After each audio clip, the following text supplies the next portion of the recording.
2:17 in the morning, French Quarter. A patrol officer answers a disturbance call.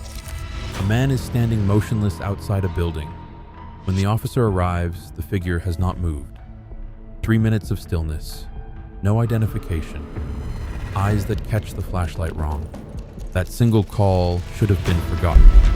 Instead, it matched 23 others across 4 neighborhoods. A pattern the night people left behind, one nobody was supposed to find.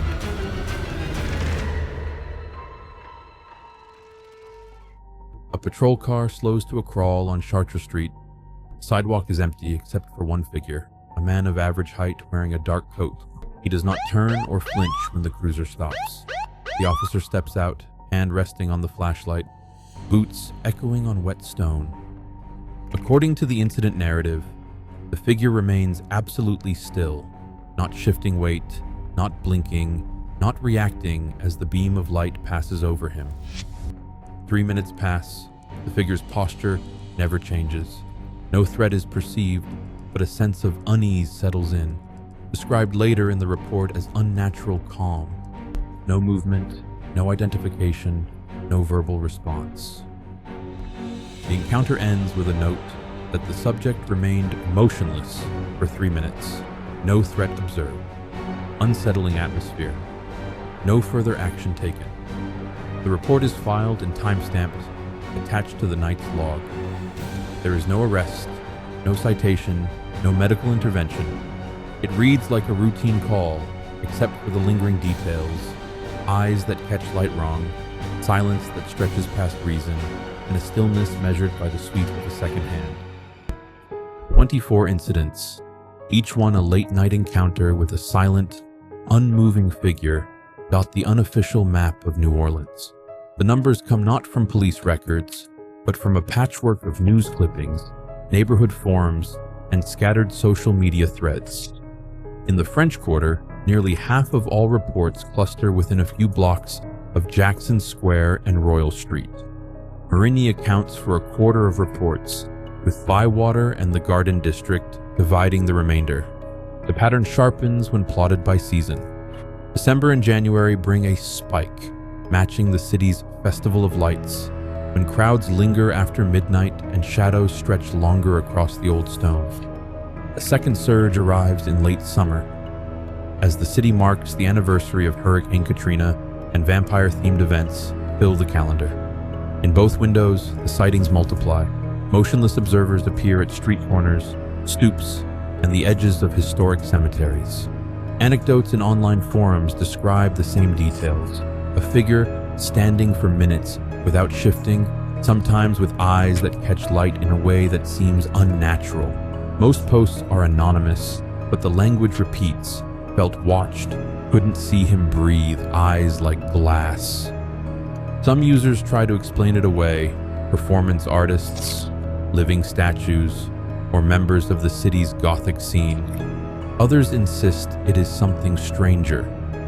Heat maps built from these posts show a clear concentration: 45% in the French Quarter, 25% in Marigny, and 15% each in Bywater and the Garden District.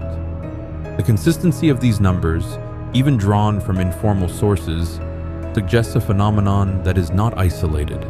Instead, it spreads across neighborhoods and years, surfacing again and again in the city's restless dark.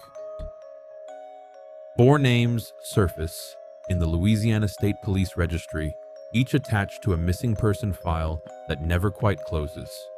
Emily R., last seen March 12, 1998, left her apartment in the Marigny just after midnight.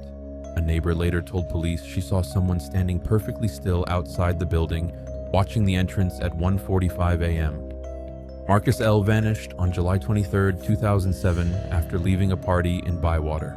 Witnesses remembered a silent figure near the venue's gate at 2:10 a.m., unmoving, eyes fixed on the street.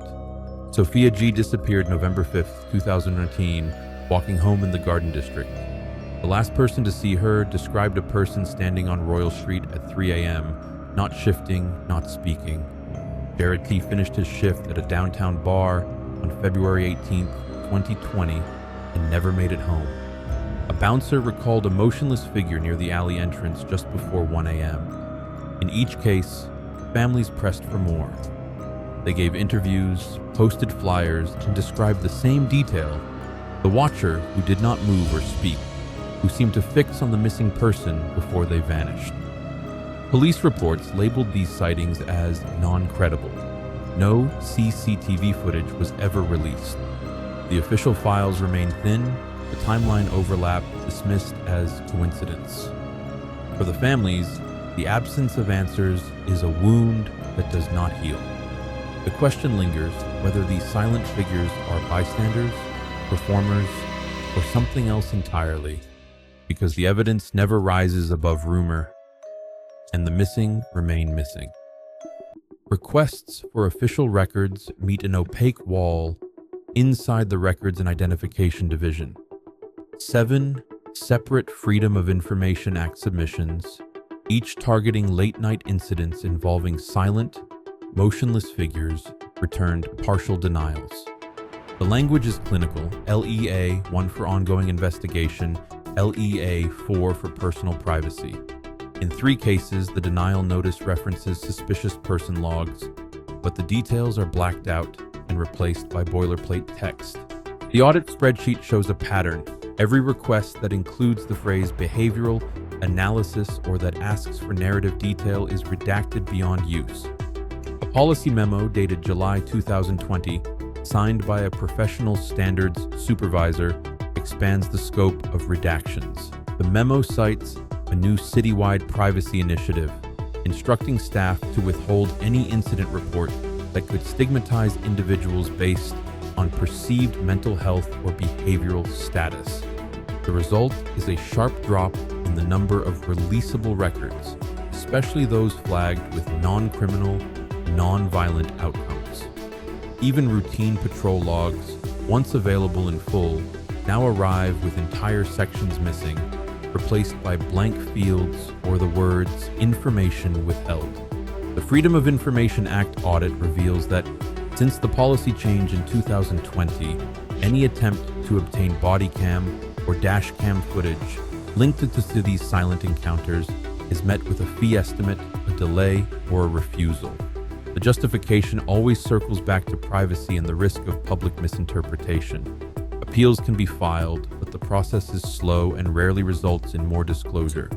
What remains is a patchwork of denial codes, redacted lines, and the sense that the official record has been intentionally thinned, leaving only rumor and the unofficial map to fill the gaps.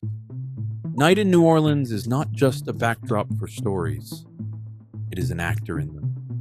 The city's reputation as a haven for the uncanny is woven from decades of myth, literature, and performance, each blurring the line between what is seen and what is staged. Anne Rice's novels, beginning with her 1976 debut, transformed the French Quarter into a Gothic landscape where vampires linger at the edge of every street lamp.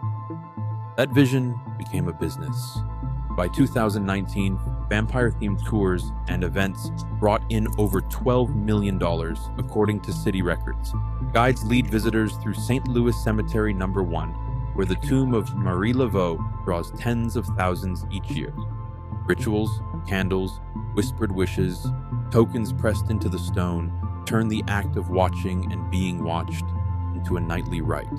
Delphine LaLaurie's mansion, infamous for its 19th century horrors, anchors ghost tours that end with stories of silent figures on the balcony, unmoving and unblinking.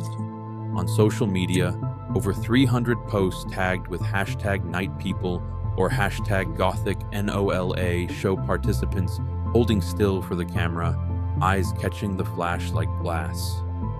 The city's night is a stage, and its people, sometimes knowingly, sometimes not, become performers in a drama that repeats itself with every new visitor and every old legend. Here, stillness can be art, ritual, or something else, and the watcher's pose is as much a mirror as a mystery. Medical records offer a counterpoint to the city's folklore. Catatonia, a rare but documented condition, can lock a person in complete stillness, eyes open, body rigid, unresponsive for minutes or hours.